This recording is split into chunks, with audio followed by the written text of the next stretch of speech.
The ranch was wrapped in a silence that didn't just echo, it breathed. It pressed against the walls, crept into the floorboards, and settled deep in my chest like a weight I couldn't shake. I sat at the old wooden table, its surface worn by decades of meals, arguments, and plans. Before me lay the forged documents, their crooked signatures and counterfeit stamps, mocking everything I had built. My daughter-in-law's voice still rang in my ears, sharp and venomous. "This ranch is mine now." Those words cut deeper than any blade. She thought she had won, that she had outsmarted an old man, taken what was his with a few strokes of a pen and a lawyer's smirk. But she didn't know the truth. She didn't know about the call I made last night. On the other end was a calm, measured voice, someone who had seen the documents, who knew the law, who promised me, "We've got this. Justice is coming." That call was my last card, my secret, my shield. The wind howled outside, rattling the windows. Shadows stretched long across the ceiling, like ghosts of the past watching silently. The scent of damp earth and hay drifted in, thick with memory. This land wasn't just soil. It was my life. My wife's laughter in the kitchen. My children's bare feet pounding through the fields. The calluses on my hands from every fence post I drove into the ground. I stood slowly, boots creaking against the floor. The hallway was lined with photographs, smiling children, harvests, winters survived. I paused at one, my son's wedding day. He stood tall, proud, his bride beside him, her smile wide and innocent. How quickly innocence had turned to greed. I looked out the window. In the distance, a coyote cried into the night. A warning, a sign. I whispered into the darkness, voice low and steady. "She doesn't know what's coming." The paper still lay on the table, daring me to surrender. But I wouldn't. I had already set the wheels in motion. Justice was on its way. And when it arrived, she would learn the truth. This ranch was never hers to take. It was mine, and it would remain mine until the last breath left my body. Dawn spilled pale and unforgiving across the pasture, painting the fields in a color that felt more like accusation than light. I stood on the porch, hands clasped around a mug gone cold, and let the air fill my lungs. Every blade of grass seemed to remember a season. Every fence post remembered the hands that had set it. The ranch was not a place you owned the way you owned a coat. It owned you back in obligations, in memories, in the small rituals that stitched a life together. Today those stitches trembled. Yesterday her laughter had rung through these rooms like glass. She had walked through my kitchen with her head held high, rearranging things with the casual certainty of someone who believes the world bends for them. "We'll start tomorrow," she'd said, voice bright with entitlement. "The bank will take care of the rest." Her smile was a blade wrapped in silk. She thought the papers made truth. She had not counted on stubbornness, on the slow, patient law of things that refused to break. I finished the cold coffee and stepped down, boots sinking slightly into the damp earth. The wind carried the faint sound of cattle shifting in the lot, the steady percussion of hooves, small heartbeats of continuity. I walked the boundary line, fingers trailing the rough timber, feeling the history embedded in each knot. Memories rose like steam. My father showing me how to splice wire, my wife's humming as she braided hay, the summer my daughter broke her arm chasing a stray calf. Those ghosts stood with me as witnesses to what had been stolen. I had made a vow in the dark hours, not dramatic or loud, but a silent binding in the hollow of my chest. It was not about revenge. It was about restoration. I would not rage for rage's sake. I would plan, wait, and act where it mattered. The call last night had been the first movement in a long, quiet work. Paper would be answered with paper, law with law, truth with proof. I would let the world reveal its own skeleton.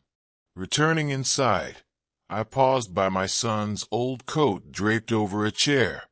It smelled faintly of him, cologne, sweat, a life lived in ordinary braveries. For a moment I allowed myself the ache of it. The betrayal cut deeper because it was family. But grief, I told myself, must be the soil of resolve, not the salt that rots it. I sat and took up a pen, and in slow, deliberate strokes I wrote a list. Witnesses, dates, receipts, memories tied to places. Each item was a stitch in the binding that would hold truth together. Outside, a hawk circled once, then drifted away, indifferent and precise. I watched it go and felt, for the first time that morning, the shape of what must be done. The vow was quiet, but unyielding.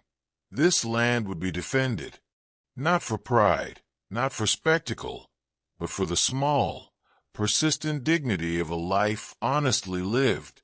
Why mid-morning the ranch thrummed with work, but beneath the ordinary sounds there was a low, electric tension, like a storm building just beyond the horizon.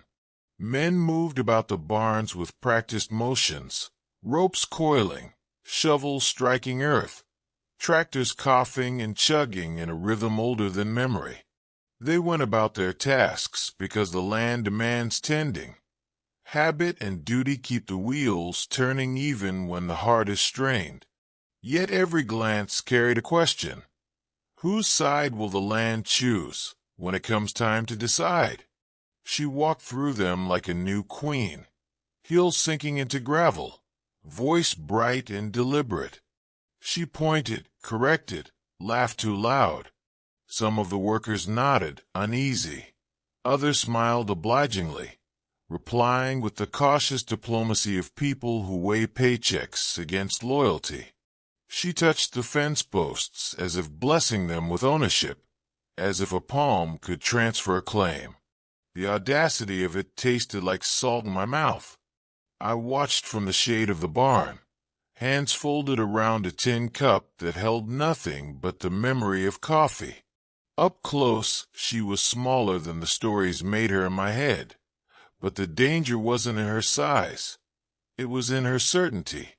She believed the papers were enough. She believed law would bend neatly to the shape of her ambition.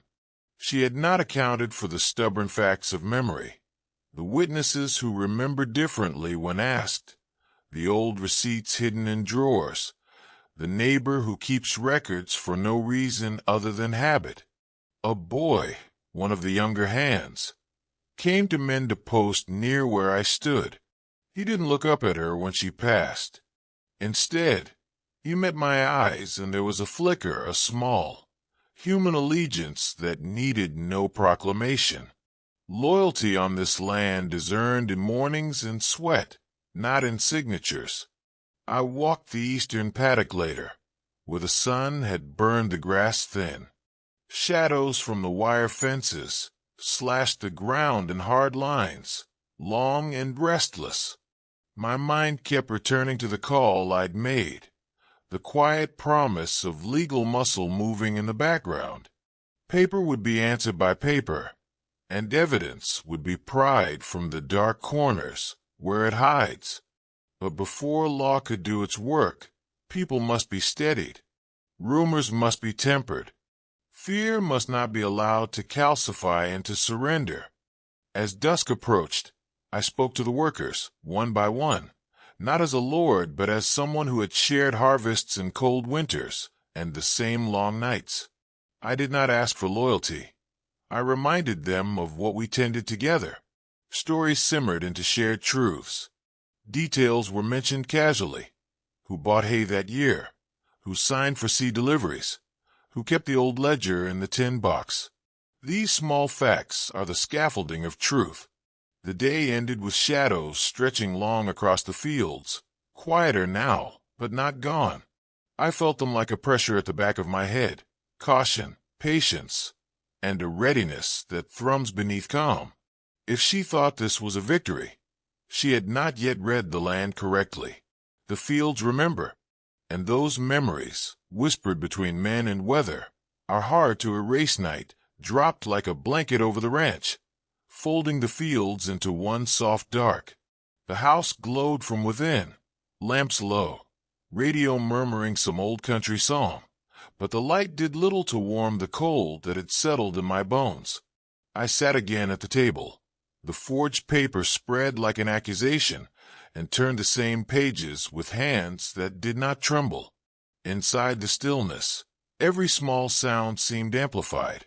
The kettle ticking as it cooled, the clock's slow surrender, the hiss of wind through the barn rafters. There was a rhythm to taking a stand, I told myself. It was not a single grand gesture, but a sequence of quiet, deliberate acts. Gather evidence, name witnesses, place calls. The voice on the phone last night had been steady. Legal promises spoken without flourish, and now the edges of that promise were beginning to show. A letter had arrived that afternoon, plain and businesslike, asking for documents and offering a meeting. Justice, I thought, moves like a patient animal, silent, calculating, inevitable. I rose and paced the rooms, touching surfaces as if they could reassure me. My wife's favorite mug sat by the sink, chipped at the rim. Her handwriting on a recipe card still trembled in the same corner of the drawer. Memory is a stubborn witness. The more I catalogued those small, ordinary proofs, the less comfortable the forged paper seemed. For fraud to stand, it needed not only signatures but erasure. Missing receipts, forgotten conversations, absent witnesses. We began, quietly, to make sure nothing remained absent. Outside, someone knocked, soft, respectful. It was Miguel, the ranch hand who'd been with us since the drought year. He handed me a folded envelope and did not stay for words. Inside were old receipts I had thought long gone. Seed bills, feed ledgers, a faded check from a harvest sale. Simple things, yellowing at the edges, but when held together, they leaned like a line of honest testimony.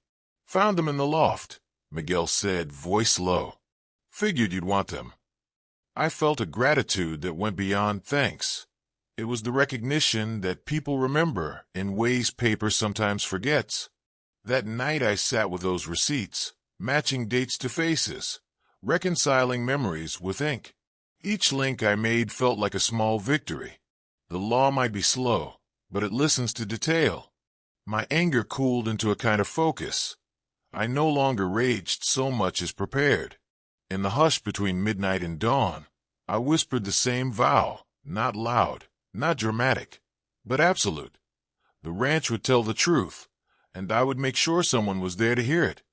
They came at 10, two unremarkable cars rolling up the gravel drive like an announcement of bad weather. Men in tempered suits stepped out with leather briefcases and a manner that smelled of offices and air conditioning, not hay and diesel. They moved through the yard with the practiced precision of people whose work is to arrange arguments into neat packets. Behind them, she walked with the same smile that had cost me sleep, a crown of certainty and a small army of paper in her hand. The foreman met them first, polite but guarded.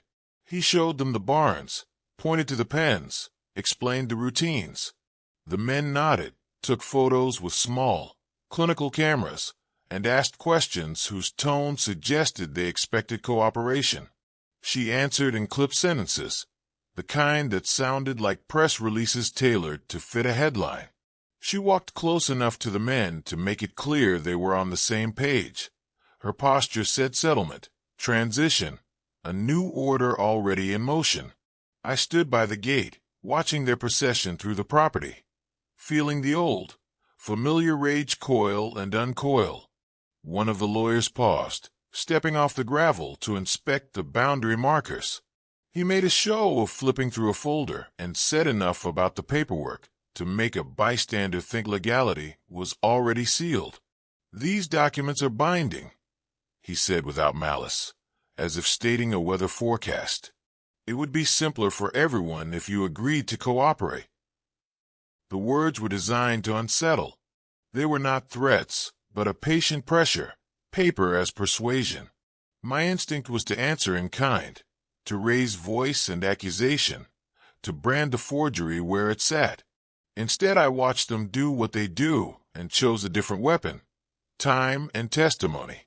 I had receipts, witnesses, the stubborn ledger that Miguel had unearthed. I had the neighbor who kept records of seed deliveries. I had the slow recall of men who had shared decades of dawns with me. These were not dramatic counters, but they were durable. Inside the house, she arranged a small victory: cupcakes on a tray, plates stacked as if for a celebratory tea. She meant to write the scene of takeover in sugar and civility. The workers watched from a distance, curiosity and caution in their faces. Some came close enough to accept a small paper plate. Others lingered in the shade, watching for signs. A young man I had helped apprentice to tractor repair came by and whispered he'd seen her sign a document in the town office, but the stamp looked wrong. Too new, edges smudged. Small observations collect like pebbles until they build a dam. I thanked him and asked him to remember the date and the clerk at the counter.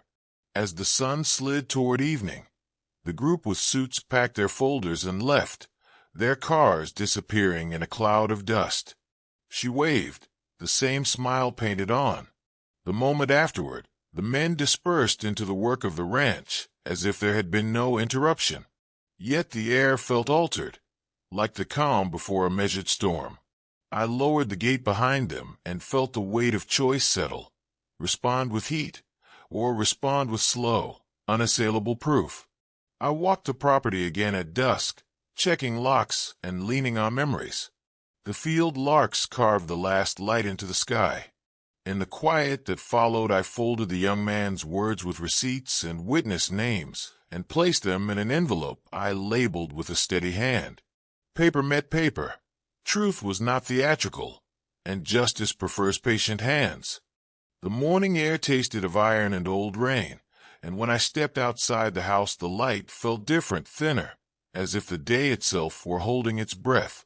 The ranch unfolded before me like a map of my life.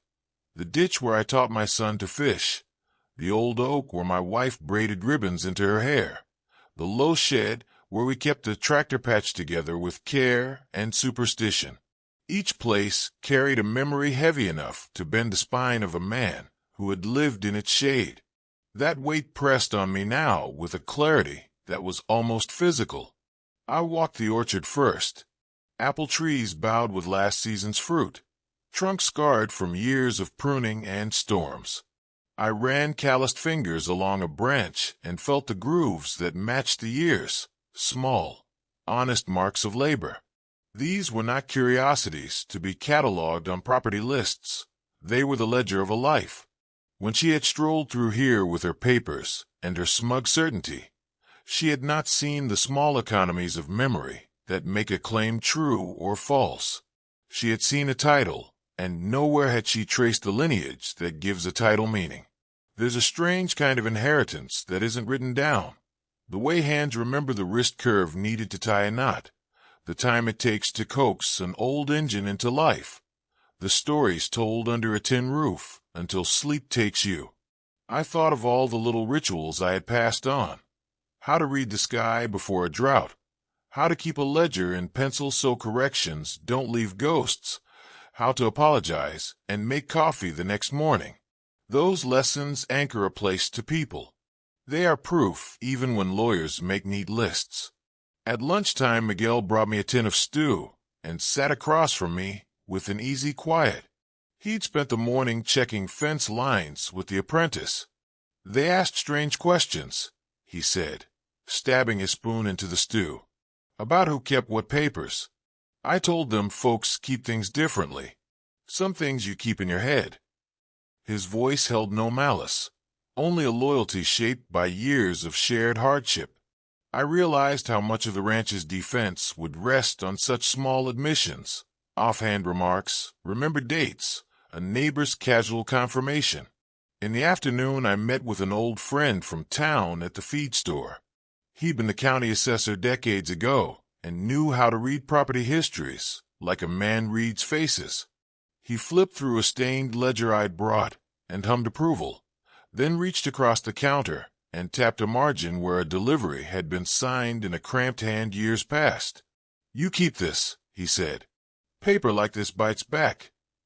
We talked in the language of people who measure worth in seasons, not in market listings. He agreed to write a short sworn statement about patterns of ownership in the valley, an observation more than a claim, but in court such patterns weigh like stones. Walking back across the paddock, I paused to watch the herd move, slow and patient, each animal knowing the quiet channels between fences. Legacy is like that herd, slow to bend, steady, governed by rhythms learned from weather and will. I felt my father's footsteps in mine, and behind them the ghost of his father's hands. That lineage gave me a stubbornness I could not sell or forge. When I returned to the house, the envelope with receipts and notes sat on the table, companion to the forged papers, like old and new histories facing off. The weight of legacy is not light, it is not glamorous. It is an accumulation of small truths, defended by the quiet work of people who have nowhere else to go. Tonight I would sleep with the ledger under my pillow, not out of superstition, but out of strategy. Legacy, I thought, is a kind of argument. It didn't need to shout. It only needed to outlast a liar. Clouds gathered on the horizon like an accusation, a strip of pewter that swallowed the sun and made the world take a sharper edge. The temperature fell as if the air itself were bracing for something. Rain, perhaps, or simply the pressure of consequence. I stood at the highest knoll, hands braced on the rail, watching the weather move across the plains with the patience of someone who has known long seasons and short tempers. The ranch held its breath with me. Word travels in a valley the way a creek does, slow at first, then with sudden rushes, where the banks give. By midday a few neighbors had drifted in under the pretense of checking feed or borrowing a spade. They lingered with the awkward politeness of men who want to know, but don't want to be seen asking. Their faces were maps of their own small calculations, allegiance measured against livelihood, history measured against convenience. Some offered thin congratulations to her on what seemed an inevitable change. Others dropped by to let me know, in quiet, that they remembered different ledgers. She had become bolder. The week's meetings had given her a kind of momentum. The lawyer's presence had been a public marker of seriousness. She moved through the yard with more confidence, issuing orders about skimming budgets and selling off a fence line nobody had discussed. To her, the ranch was a portfolio to be optimized. To me, it was a life threaded through seasons and stubborn mornings. Her measures smelled of quick profit. Mine smelled of soil and patience. That afternoon, a neighbor, old Mr. Clark, who kept bees and more secrets than anyone suspected, stopped by with something wrapped in brown paper. He handed it to me without preamble, an envelope of town receipts I'd missed, invoices stamped with dates that filled gaps in my timeline. "Thought you might need these," he said, voice like gravel. He wouldn't take tea. He wouldn't stay. He turned and walked away, the small pride of one who preserves history in odd corners glinting in his gait. Inside, as rain began to spit against the panes, I laid the papers across the table and matched dates to faces, impressions to signatures. The ledger I kept in pencil for years, the one we'd always joked about because I never bothered to ink it, suddenly looked like a map toward vindication. My plan was not to ambush or humiliate, but to build a chain. Receipts to witnesses, witnesses to memory, memory to law. Each link needed to be clear, uncompromised, impossible to explain away as coincidence. There were other pressures, too. My son wandered through the kitchen that evening, polite but unsteady, as if the house itself were changing under his feet.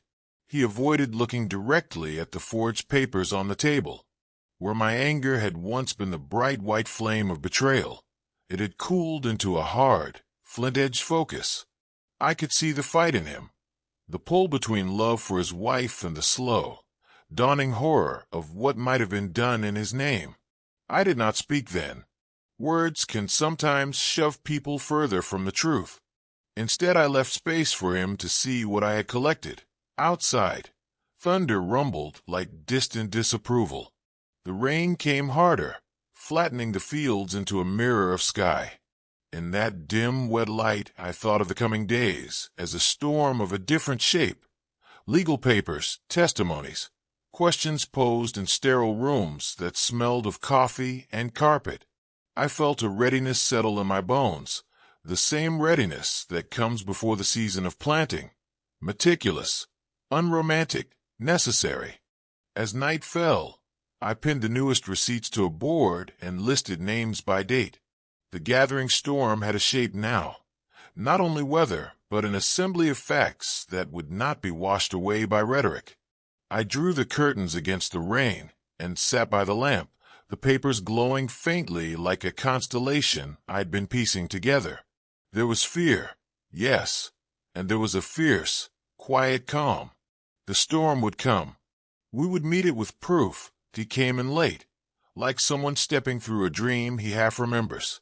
The kitchen light haloed him, hair mussed, eyes shadowed with the fatigue of a man who has been making small compromises for too long. He stood at the doorway, one hand on the frame, and for a long moment we simply watched each other.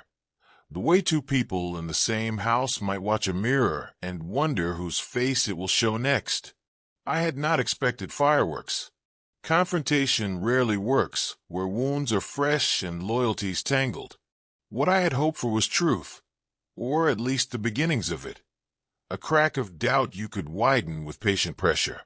He cleared his throat and muttered something about town, errands he'd run.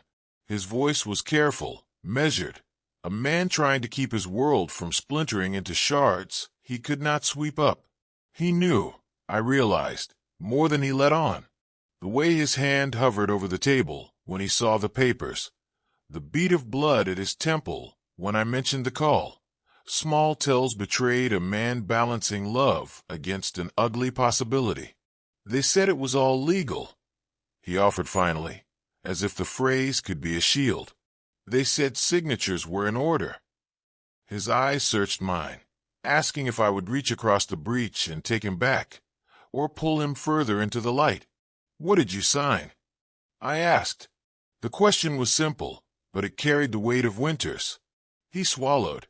I signed what she put in front of me. I thought. He stopped. The rest of the sentence was a tangle of what-ifs and excuses. He had acted out of trust, or out of weariness, or out of a fear of waking up to nothing.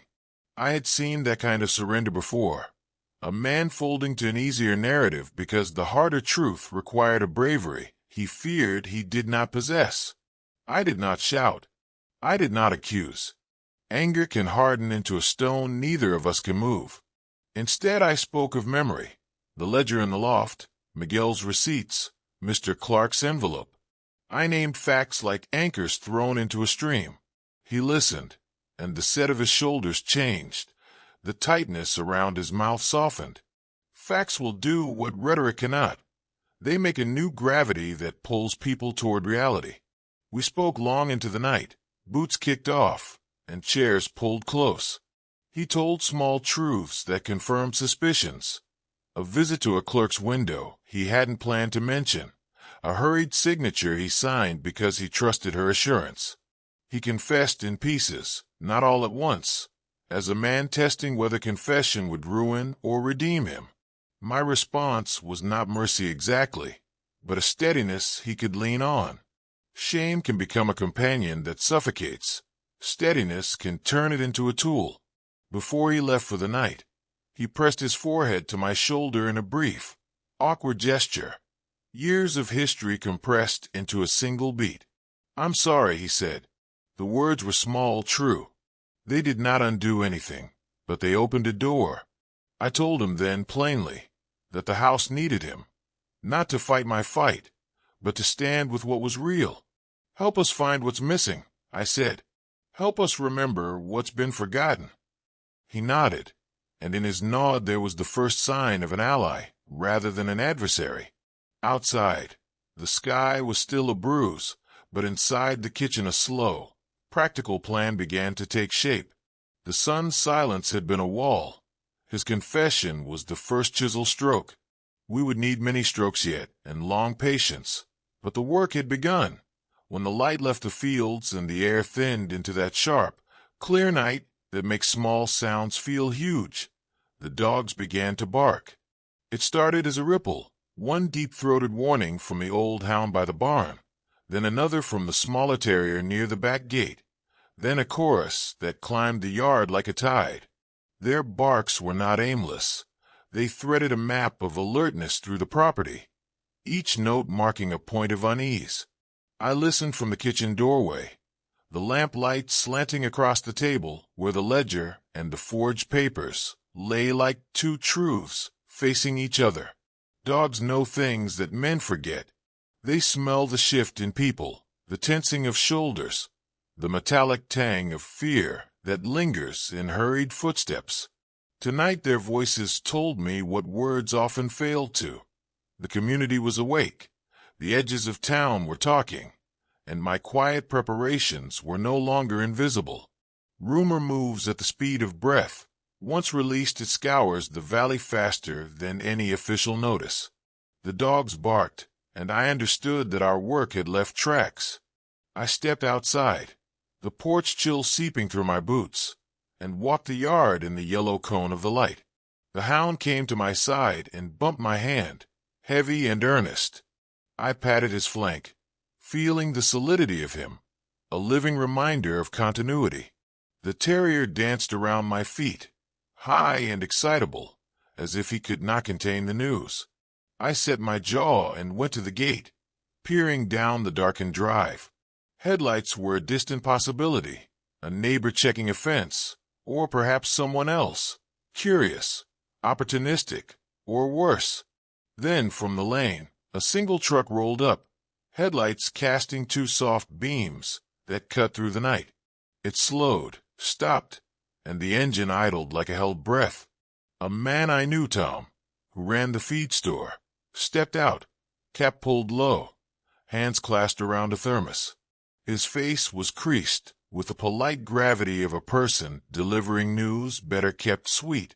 He handed me a folded paper without preamble, another piece of evidence, a clerk's scribble, a stamped note that suggested the forgery was hurried, amateurish in a way that made it more vulnerable, not less. We stood on the porch and talked in low voices while the dogs continued their vigil. Tom admitted he'd heard versions of the story, each iteration more elaborate than the last. "People start picking sides," he said, "but they also start speaking up. That matters." He meant small talk at the barber, a careful comment at the cafe, a ledger glance in the town hall. In a place where everyone knows whose name goes with which harvest, small revelations can unravel the neatest lie. After he left, I walked the fence line with the hound and the terrier at my heels. The animals moved with a confidence that comes from repeating a path for years. They seemed to understand the necessity of presence. I checked padlocks, smoothed new wire, and tested gates to make sure nothing was left vulnerable to a sudden claim. The forged papers meant more visits, more questions, potential theft dressed as paperwork. The dogs barked on, kept watch, counted time, and reminded me that vigilance is a muscle you have to work each day. Back inside, I sat by the lamp and cataloged the night's new depositions. Each note placed on the ledger was like a coin added to a reserve. Alone they were small, but together they built a currency of proof. Outside, the dogs' chorus finally thinned into occasional barks and distant whines. The night settled, but it did not go gentle. It left a residue of alertness in the ribs, a knowledge that the world will test you when you choose to stand up for something older than yourself. Before bed, I filled 2 bowls with water and set them by the back door. The animals lapped gratefully, their presence a small comfort. I ran a finger over the edge of the forged paper and then over Miguel's receipts, one brittle, one smudged, feeling the difference between things made and things remembered. The dogs curled near the hearth, eyes half closed but ears twitching, ready to break into sound again if the valley shifted. I lay awake longer than usual, thinking of who might come next and what they would say. Knowing that the bark of a dog at night can be both warning and witness, the morning smelled of coffee and rain-softened dirt. A thin mist clung to the low hedges like a secret. I had meant to stay home, to keep the ledger close and the facts closer, but there are summonses that come dressed as ordinary errands. A message had been left at dawn, and asked to meet discreetly at the diner just off the highway. No lawyers, no witnesses, just a person who said they had something to tell me. Curiosity and caution pulled me both ways, but the ranch had taught me that some truths arrive only when someone is willing to say them aloud. The diner was half empty, chrome catching the weak light, coffee cups steaming like tiny white lighthouses.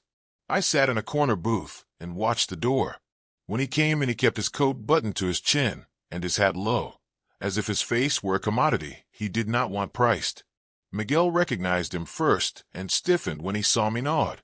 The man, Dan, a clerk from the county office, slid into the opposite seat and placed a single folded sheet on the table before speaking. "I didn't want to be the one," he began, voice low and careful, "but I couldn't keep it in." He pushed the paper toward me. It was a copy of a filing stamped with a time that didn't match the clerk's log, an annotation that suggested someone had rushed to close a loop. The kind of mistake only made when someone feared scrutiny more than paperwork. "I saw the original," Dan said. "It looked off. I thought I was mistaken." His fingers trembled on the edge of the form as if the paper burned. This was not a grand confession. It was a crooked nail that wobbled in the wood of their story. He spoke of a rush that day in the office, a new clerk unfamiliar with the older ledgers, a stack of files pushed through in haste, a signature that had been photocopied rather than witnessed.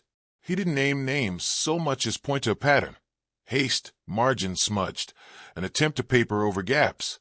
"I kept a copy," he admitted, and in that admission was a gravity that had nothing to do with heroism and everything to do with conscience. I listened and asked the slow questions that turned surface facts into usable threads. Who processed it? Who stamped it when it was logged? Each answer was a small map. Dan's face held relief the way a person exhales when they've finally put a true thing into motion. He didn't want payments or favors. He wanted distance from a lie he'd helped smooth over by silence. "If you want," he said, "I'll sign a statement. I'll tell the timeline."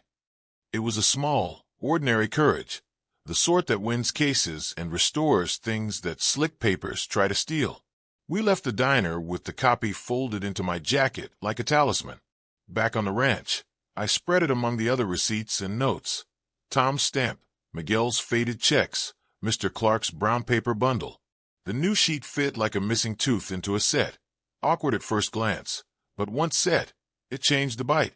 My plan tightened. If Dan would testify about the log, and if the clerk could be located for corroboration, the forged file would look less like an impenetrable fortress and more like a hastily built wall with the wrong mortar. That evening, I called my son and asked him to come by the office in town for a quiet talk. The boy's silence had shifted into a willingness to repair. Now he had a concrete task: help Dan trace the path of the document through the county records.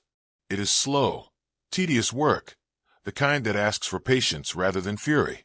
But patience has the peculiar habit of exhausting lies. We set times, made lists, and arranged to meet the clerk who might remember a rush or a misfiled envelope. As night settled, I walked the perimeter with the new paper folded in my breast pocket, feeling the modest weight of a thing that might alter the course of argument. The dogs padded quietly at my heels, their steady presence a reminder that some loyalties are constant, and that humans sometimes simply need the space to choose the right thing. I thought of the many calls that had come in the last days, some cold, some warm, some pure curiosity, and understood how fragile courage can be when pushed to the edge. The hidden call had shown me something I already half believed. The truth does not always arrive loud. Often it comes in a small hand, folded and uncertain, from someone who cannot sleep because of a ledger's wrongness. Our work from here would be to turn that soft disclosure into a shape the law could hold. Statements sworn, timelines reconstructed, margins cross-checked, until the forged signature looked less like ownership and more like a trace of someone desperate enough to try. The plan was not dramatic, it was procedural. But procedure, wielded patiently, can topple arrogance as surely as any shout. I set the new paper next to Miguel's receipts and Mr. Clark's envelopes, and sat with the quiet satisfaction of someone who has added a stone to a growing cairn. The hidden call had shifted the horizon.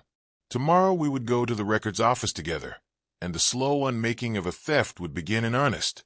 She called it a reclamation like a proclamation, as if words on a page could conjure history into obedience. That morning she stood beneath the porch roof with a folder clutched to her chest, and a small audience of neighbors, gathered like spectators at a minor festival. She read aloud a passage from the papers, the same forged language that had hollowed out our nights.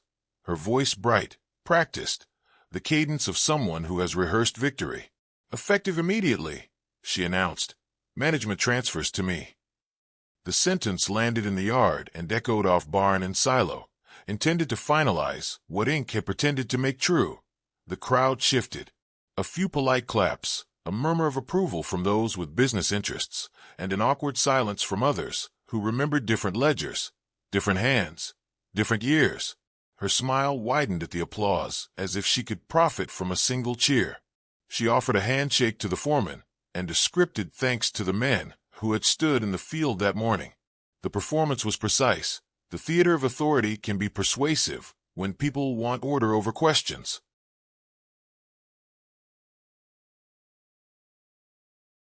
I stood apart and watched, feeling the old, plain anger rise then flatten into analysis. The law had not yet found full purchase, but spectacle can sway the undecided. People see a proclamation and sometimes accept it because the shape of authority comforts them more than the mess of proof. Her claim was arrogant not merely because of the theft, but because she believed performance could erase memory. That arrogance would be her weakness. After she left, the day carried a curious hush. Neighbors paced carefully, conversations thinned, and the younger hands moved with a guarded efficiency. The spectacle had tested the field. It had also shown me who was moved by show and who held to habit. I gathered the foreman and a few trusted men in the tool shed and spoke plainly about procedure. "Let her have her proclamation," I said. "We'll answer with record. We'll not be pushed into spectacle. We'll be led by dates and stamps and witnesses." They nodded, relief and resolve flickering on their faces. Word of her public claim reached the coffee shop and the barber's, and as afternoon warmed into evening, voices began to do the work spectacle had tried to do. People compared notes in low tones. Who'd seen what in the clerk's window? Who'd kept which receipt? Which truck hauled hay that year? The small, mundane corroborations collected and grew teeth. The arrogance that fed her confidence also loosened tongues. Those who had been wary of speaking now felt the edge of a wrong that needed naming. That night she hosted a small gathering at the house, neighbors invited as if to cement alliances. She dealt plates and poured wine with the same curated ease, a hostess doubling as claimant, performing belonging to a place she tried to possess. A few came for the food. A few came for curiosity. A few came to test whispers against their own memories. The conversation was light and careful, until Miguel, in his blunt way, offhandedly mentioned the delivery ledger tucked in the loft and the faded check he'd found. A silence sank over the room, like a dropped plate. Faces shifted. The claim's veneer dulled in the presence of mundane proof. She recovered with practiced charm, but the evening had moved from ceremony to testimony. I left them to talk. Performance cannot hold against the slow accretion of details. In the back of my mind, I mapped the next steps, formal affidavits, a meeting with the county clerk, a demand for a court-ordered inspection of the originals. Each action would be unglamorous, meticulous, and deliberate. The arrogance of a performative claim can be undone by patience. The law, when fed with clear records and steady witnesses, is not easily swayed by showmanship. Before bed, I walked the fence line and listened to the soft bite of crickets. The night had the hollow feeling of something stretched taut, waiting for the first small truth to break it. I felt no triumph in the day's resistance, only a steady calm that comes from working with facts instead of fury. The arrogant claim had been loud. Ours would be durable. The papers might shout, but the ledger, the witness, and the clerk's log would speak in a language the court could not ignore. The house felt older that morning, as if the walls had stiffened with stories. I moved through rooms that smelled of boiled coffee and lemon oil and found myself pausing where memories habitually gathered. The window seat where my wife mended socks, the corner where my daughter once stacked her slate of drawings, the broom closet with the faded calendar from a season that kept coming back to mind. Ghosts of memory drifted not as threats, but as witnesses, patient and unblinking. It was in the attic where memory showed its teeth. I climbed the narrow steps with a lamp in hand, the beam cutting a small world into the dark. Dust motes floated like slow confessions. Old boxes sat stacked, seed catalogs with penciled notes, a meat-wrapped ledger tied with twine, a shoebox of receipts I had meant to file and never had. Each object nudged a memory awake. A bargain struck at market, a winter when feed was scarce, the exact year the Haymauer spindle finally gave out. These were not dramatic proofs. They were the quiet documentary of a life lived in recurring seasons. Miguel found small scrap tucked between two boards, a note in my wife's hand reminding me to fix the east gate before lambing. It was ordinary, tender, and utterly convincing as testimony to our stewardship. Memory likes ordinary things. It hides inside grocery lists and the crease of a photograph. We laid the paper out on the kitchen table beside the forged stack and let the two histories sit facing one another. One was loud and manufactured. The other was patient and private. People came by that afternoon, drawn less by spectacle now and more by the pull of their own recollections. An old neighbor dropped by with a battered Polaroid, my family standing by the well, sunburned and smiling, dates scribbled on the back. A woman from the church pressed a handwritten note into my hand, minutes from a meeting where my name had been used to organize a hay drive years earlier. None of it was polished for court. None of it was dramatic. It was simply true. Memory is a precarious ally, unreliable when asked to perform, resilient when allowed to breathe. We could not put every recollection into a courtroom box. We could, however, compile a pattern that no forged signature could convincingly erase. I began to assemble those bits with a deliberate care, grouping photos with receipts, pairing gossip with dates, mapping who was where and when. Each pairing reduced the space where lies could hide. That evening my son and I sat with the stack, turning pages, filling in the blanks together. He, who had once been silent and uncertain, read aloud lines from the old ledger and commented on names he remembered from childhood. Our voices threaded through the house like a steady stitch. The confession he'd offered earlier had not been the end. It was the beginning of remembering loudly enough that others could no longer pretend not to hear. There were harder recollections, too, things that pricked like thorns. I found an old bill for veterinary care the year we barely made payroll, and in the margin my wife had written a note about trusting someone who later proved less than loyal. Memory keeps both bread and bruise, and both are useful now. The bruises remind you why you fight. The bread reminds you what you're protecting. As dusk pressed in, I pinned photographs to the wall and numbered them, creating a visual timeline, a patchwork of harvests and birthdays and scorched summers. Miguel brought tea and offered small comments that joined the history into a narrative that read less like nostalgia and more like documentation. The house hummed with the low energy of people aligning facts. The ghosts of memory were not spectral, but practical. Before bed I sat alone in the lamp glow and thought about how memory had saved us so far. The forger had tried to replace years with an inked lie. He had not counted on the accumulation of small, stubborn recollections that live in drawers and in people's heads. Lies can look authoritative on paper, but memory is living proof that resists neat erasure. I turned out the light and listened to the night settle. Outside, somewhere across the fields, an owl called, 2 hoots, precise and patient. Memory, like that call, comes in small measured notes. It does not shout. It waits. And when enough notes are gathered, the tune they form is unmistakable. The night air was thin and sharp, the moon a pale coin over the ridge. I was on the porch when the coyote cried, one long, keening call that unfurled across the fields and snagged at the edges of thought.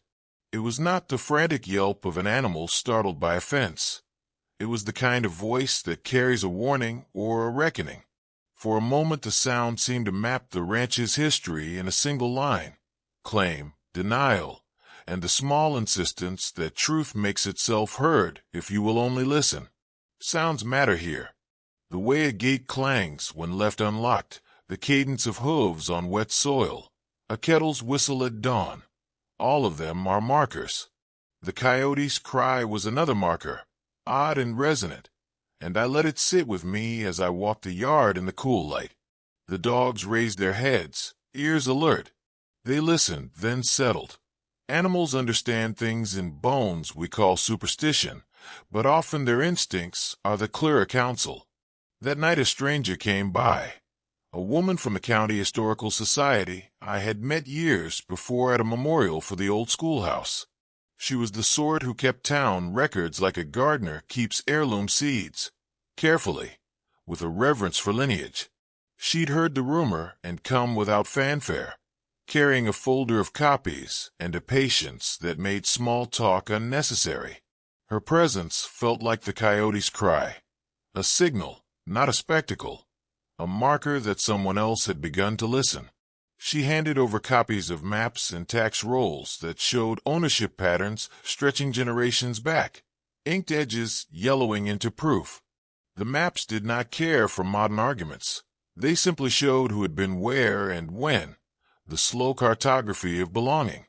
We pinned them to the kitchen wall beside the photographs and receipts, and the room hummed with the sudden clarity maps bring, lines that force contradictions into view. While she unpacked the papers, she told stories in fragments.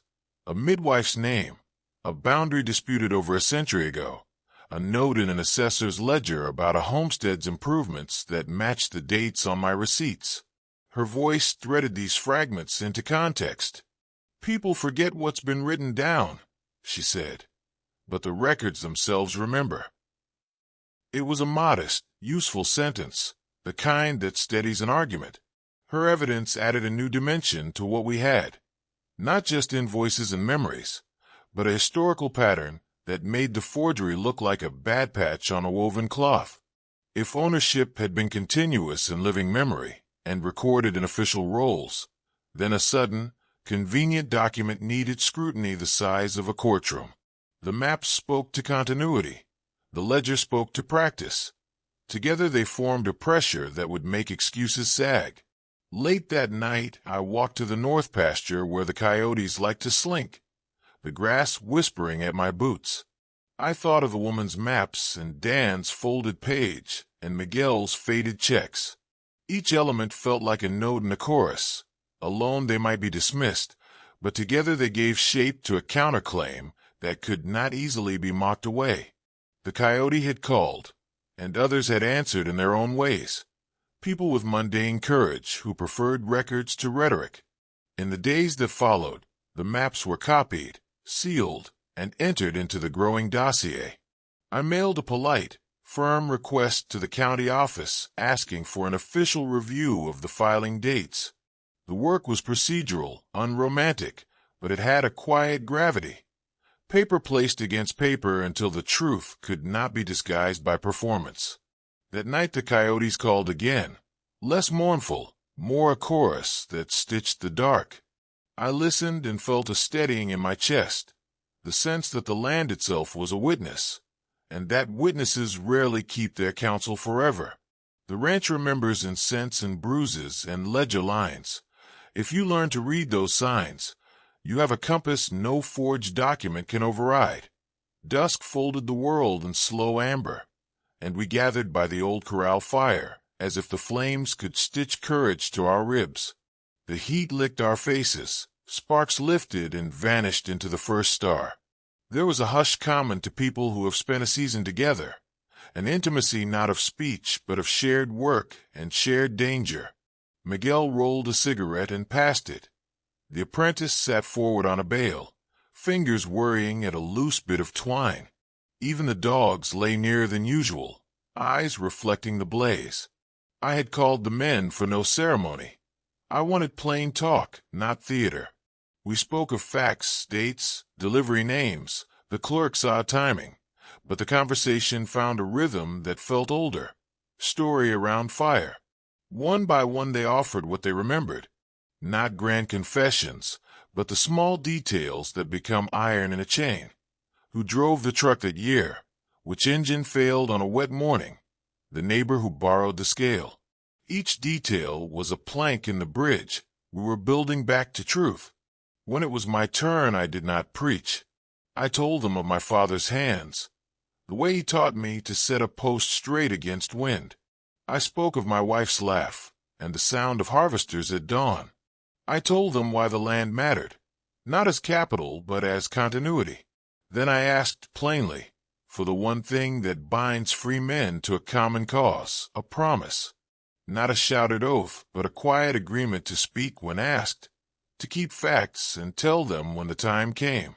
The foreman, a broad-shouldered man who rarely showed much, rested his palm on the fire-warmed rail and said, "We've been with you through hard winters. We'll be with you through this."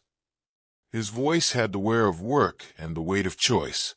Miguel nodded, the apprentice swallowed, and even the youngest lad's chin lifted.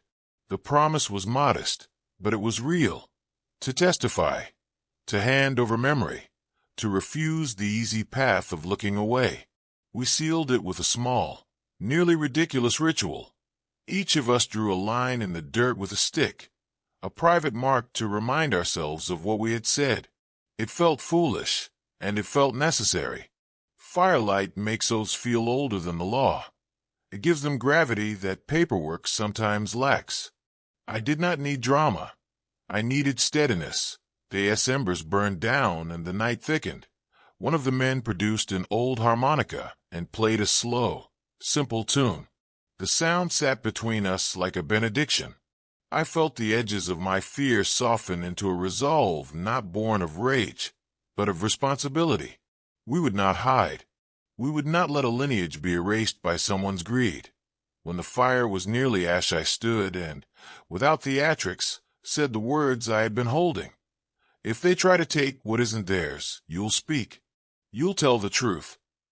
There was no oath with swollen language, just a quiet commitment that, in small communities, can be more binding than any stamped paper. We left the corral with hands dirt-smudged and faces colder but steadier. The night kept its secrets, but our part was no longer secret. The firelight oath had been made, not in a courthouse, but where things are kept, among people who remember. A thin envelope arrived midweek, the county seal pressed into its corner like a small verdict. I turned it over in my hands until the paper warmed, then slid it open with the kind of carefulness you give to something that might change the shape of a life. Inside was a summons, a hearing scheduled, dates to mark, instructions about documents and testimony. The law had finally begun to speak out loud. The summons was not the end. No single paper ever is, but it made the contest real in a way that gossip and dinners could not.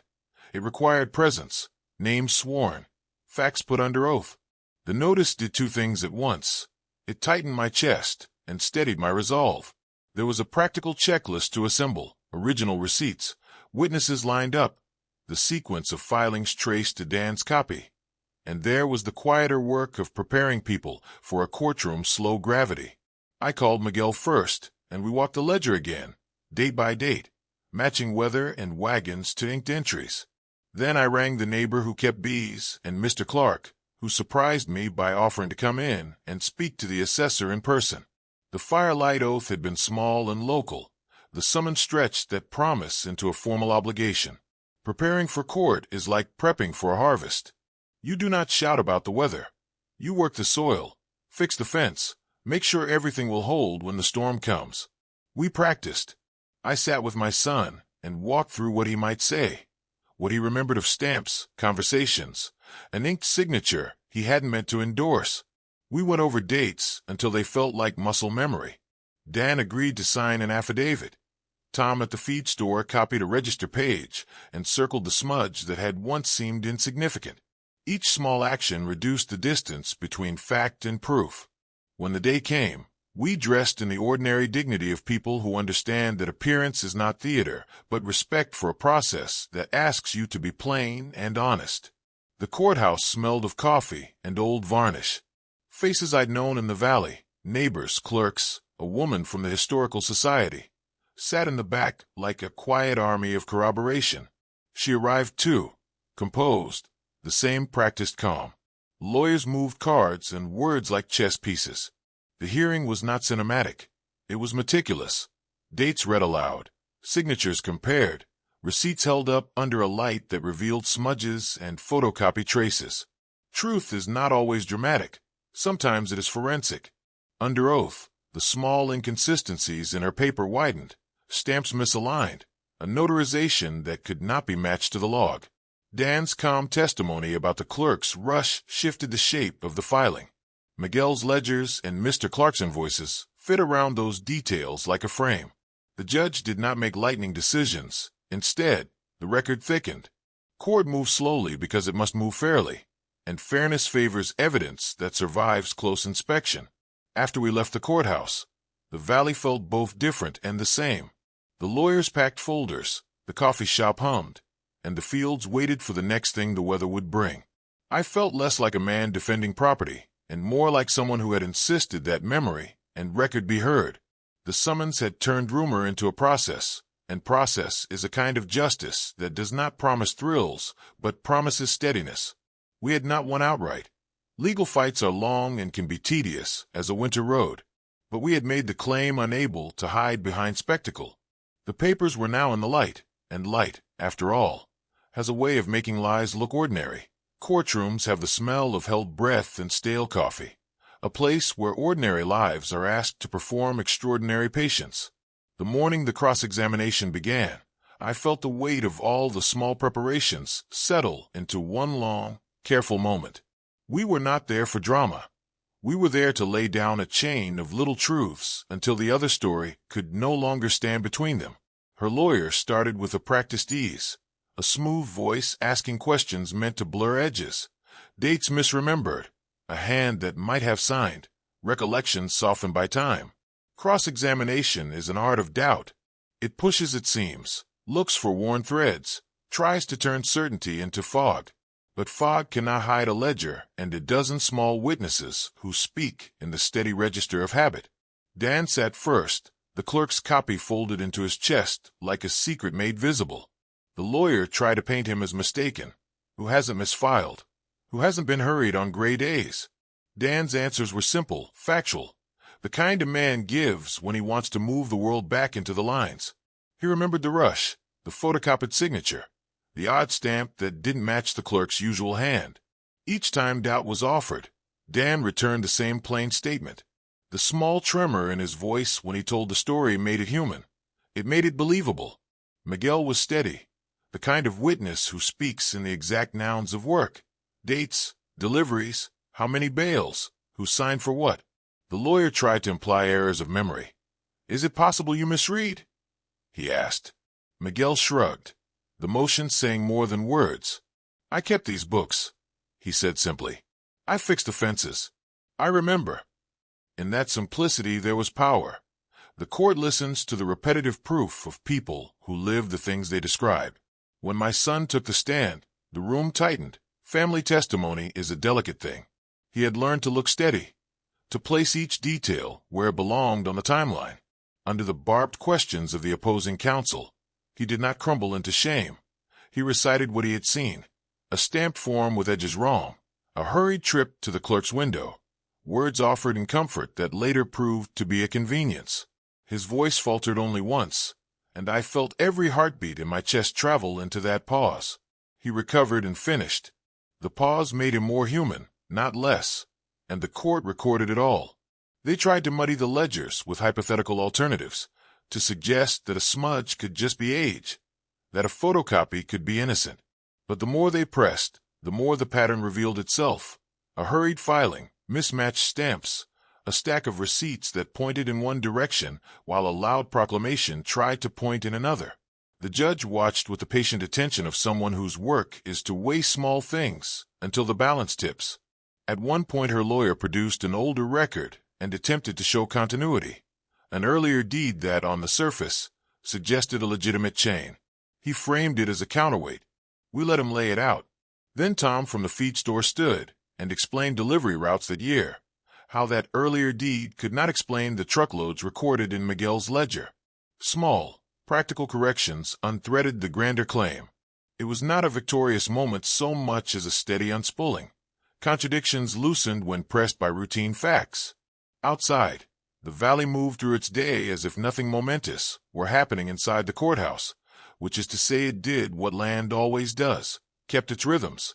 But inside the room, the dossier we had built, maps, receipts, recollections, Dan's copy, Mr. Clark's invoices, began to read as a single, coherent record. The forged documents looked less like ownership and more like a papered attempt to rewrite continuity. When the judge recessed for the day, he asked for more time to consider the exhibits and the testimony. It was not a judgment. It was the slow practice of a law doing what it was designed to do: sift, test, and weigh. We left the courthouse tired but not defeated. The work of truth is often slow and invisible, and on that walk back across the square, I felt a quiet satisfaction that comes from having prepared well. That night, by the kitchen lamp, I updated the list. Witnesses confirmed, exhibits numbered, cross-references noted. Each check mark was not a triumph, but a necessary step. The court had demanded ordinary rigor. We had given it the ordinary facts that are harder to fabricate than a confident proclamation. Before bed, I stood on the porch and listened to the distant lowing of cattle, the same sound that had comforted me for decades. The dogs slept in a single heap.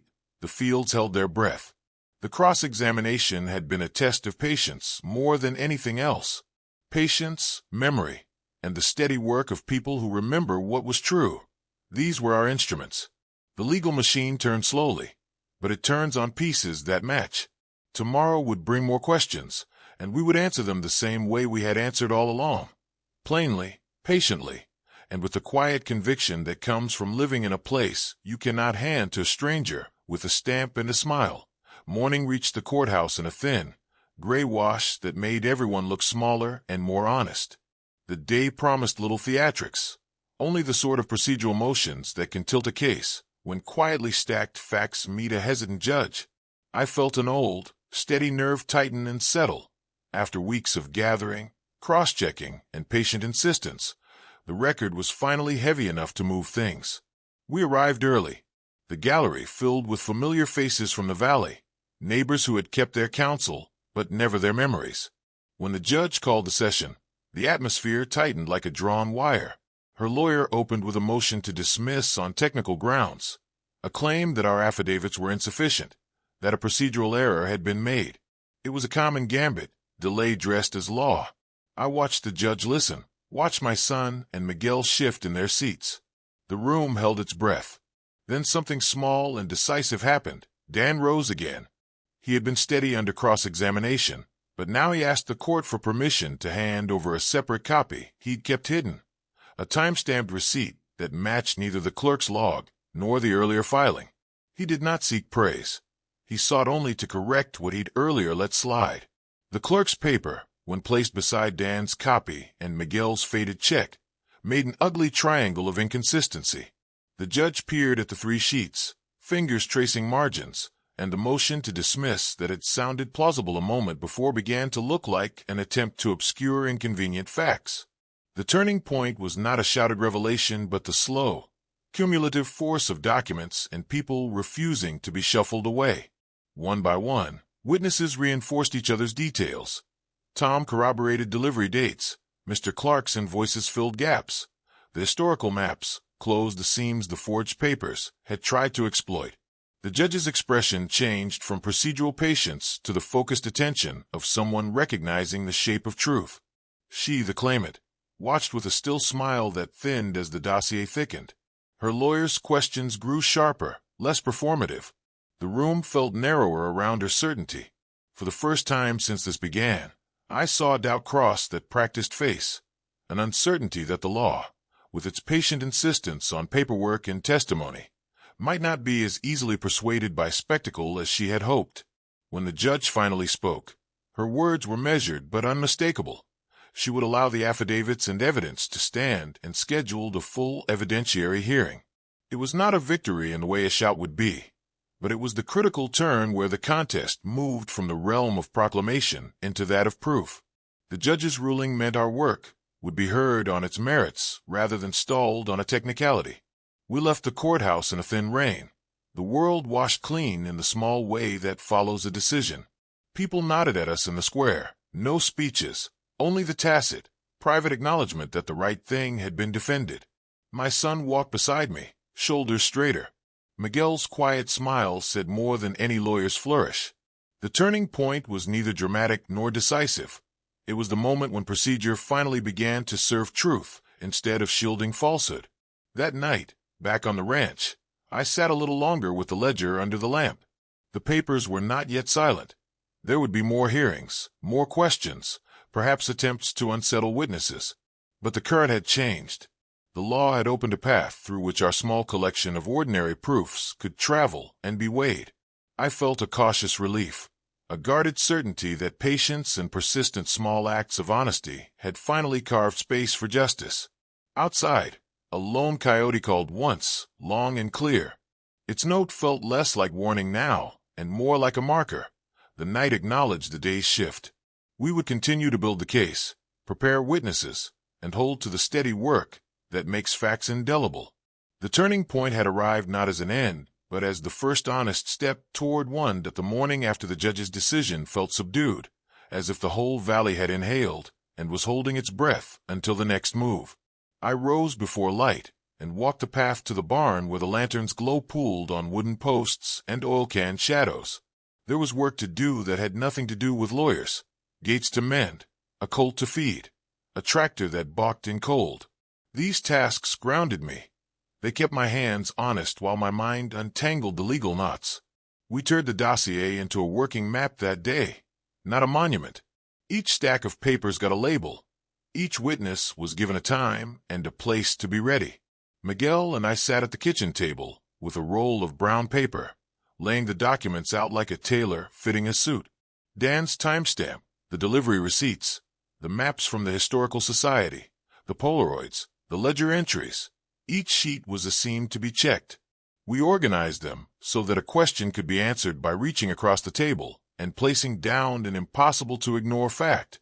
The claimant's circle did not sit idle. Word came that she had filed a counter-affidavit, a document dense with assertive language and legalese meant to create a fog. It was the familiar dance. When facts press, rhetoric thickens. I read it and felt the old impulse to answer at once. Flaming letters, scorn, a public unmasking. Instead, we did the quieter thing. We annotated. We numbered exhibits. We prepared witness statements with dates attached. And we practiced how each person would speak under oath, so their memories would land clear and unhurried. Late afternoon, a small, practical miracle arrived in the form of a faded receipt found behind a shelf in the feed room. An invoice for oil and parts dated the same week the claimant claimed she had begun management. It was the kind of scrap a thief would dismiss as irrelevant, and the kind of proof a court loves because it ties a human habit to a calendar. Miguel held it in both hands like a thing of value. To him, it was both a receipt and a reaffirmation that ordinary things remember for you when people try to forget. We rehearsed testimony in plain language. My son practiced recounting the transaction at the clerk's window without improvisation, without pleading or apology, just dates, details, and what he had seen. Dan rehearsed the timeline again, steadying the small tremor in his hands. The men from the corral promised to be present. The woman from the Historical Society agreed to read into the record the map's provenance. Each promise was a thread. Together, they formed a net designed to catch evasions. That night, I walked the perimeter under a sky emptied of light. The hound walked with me, head low and certain, sniffing the familiar seams of fence and ground. I thought about how evidence often arrives in fragments. An envelope tucked away, a map copied in a township office, the memory of someone who simply noticed an irregularity months ago. The law demands coherence. Life gives you scraps. Our job had become one of sewing those scraps until the pattern could be read without doubt. Before bed, I pinned the newest find beside Dan's copy and the ledger Miguel kept. The three of them together read differently than they had alone. They leaned into each other and made a claim sturdier than any one of them could stand on its own. It is a small thing to watch paper change weight, to see a file that once seemed fragile thicken into proof. But tonight it did. In the dark I heard, once, a distant coyote cry. Short, not long. It felt less like an omen now, and more like a punctuation, one note in a sentence that was still being written. The next hearing would be the place where those sentences were read aloud, where memories would have to stand under oath, and where paperwork would be asked to confess its origin. We would not win by spectacle. We would win by patiently assembling the ordinary truth until it became undeniable. The courthouse waiting room smells like worn leather and old coffee, a place where ordinary anxieties gather and sit until their names are called. We arrived early, quiet as people who measure words before spending them. The dossier sat in my satchel like a small, heavy thing, maps, copies, staple-bent receipts, each piece chosen to answer a question before it was asked. Around us, others checked their watches, folded and unfolded paperwork, rehearsed lines in low voices. Sitting there, I watched the faces of those who had come. Miguel, sturdy and plain. Tom, cap in hand. The woman from the Historical Society, tidy with a soft, unyielding steadiness. My son paced once, then sat with his hands clasped, jaw working the way it does before a hard hour. The men from the corral exchanged small jokes that tried to be brave and mostly landed as comfort. At the edge of that room the world felt smaller and truer. People reduced to what they would say and how they would stand. When the clerk called our names, the hall seemed to narrow. The courtroom was the same room where the cogs of justice turn with patient tedium. It is not a theater, though everyone hopes for a clear scene.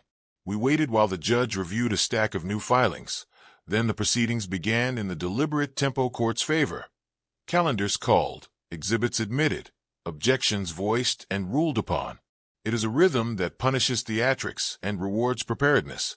Her lawyer tried one more time to unsettle the narrative, procedural quibbles, insinuations about memory, but the net we'd built held.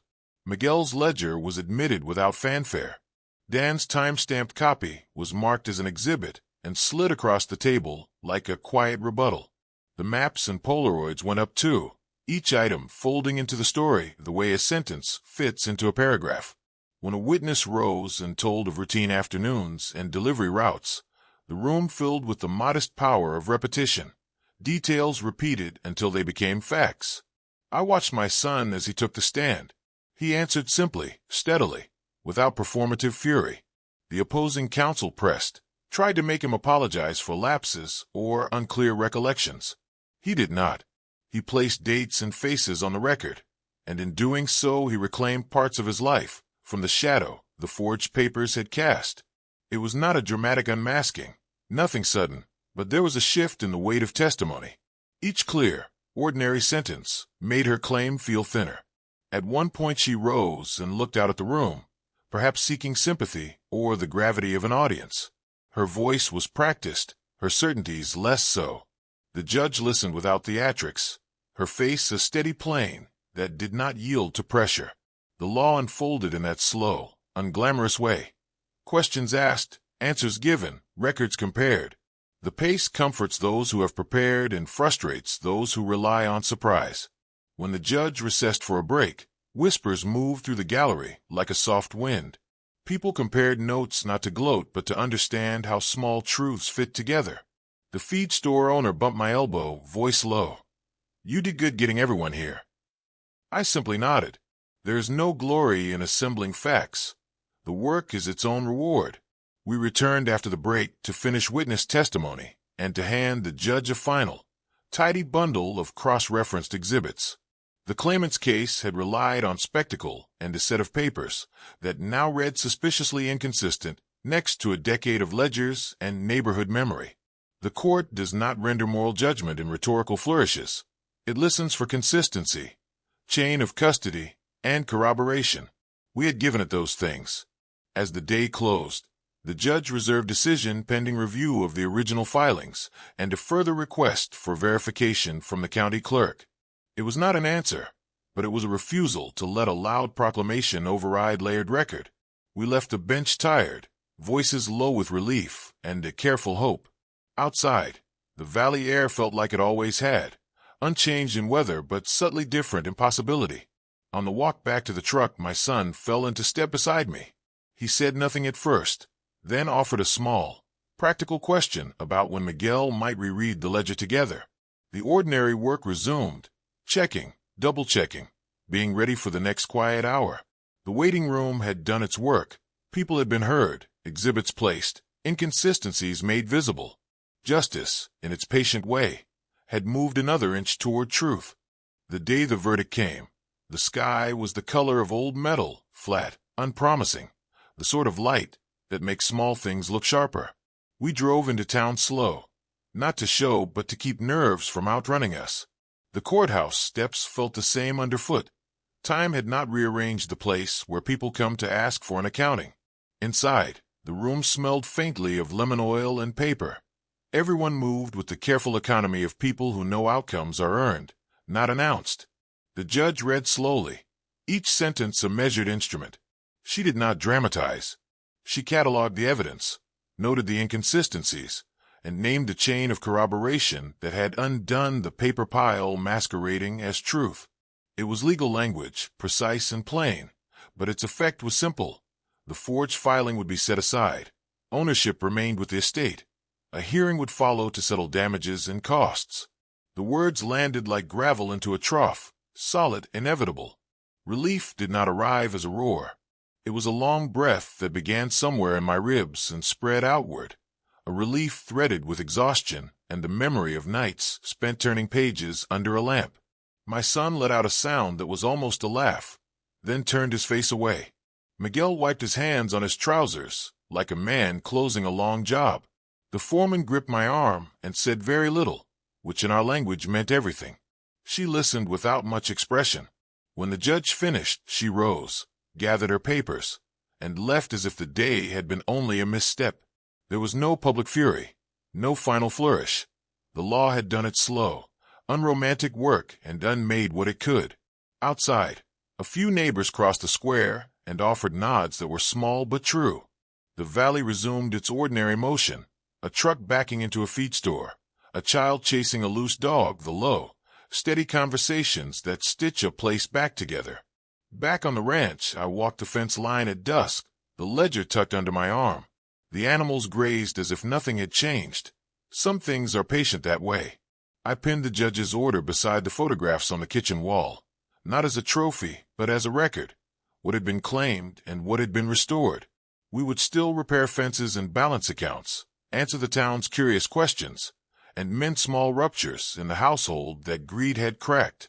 That night we sat by the fire, not to celebrate so much as to be present with one another, the way people do after a storm passes. Words were spare. The oath by the corral had held. The quiet evidence had done its work.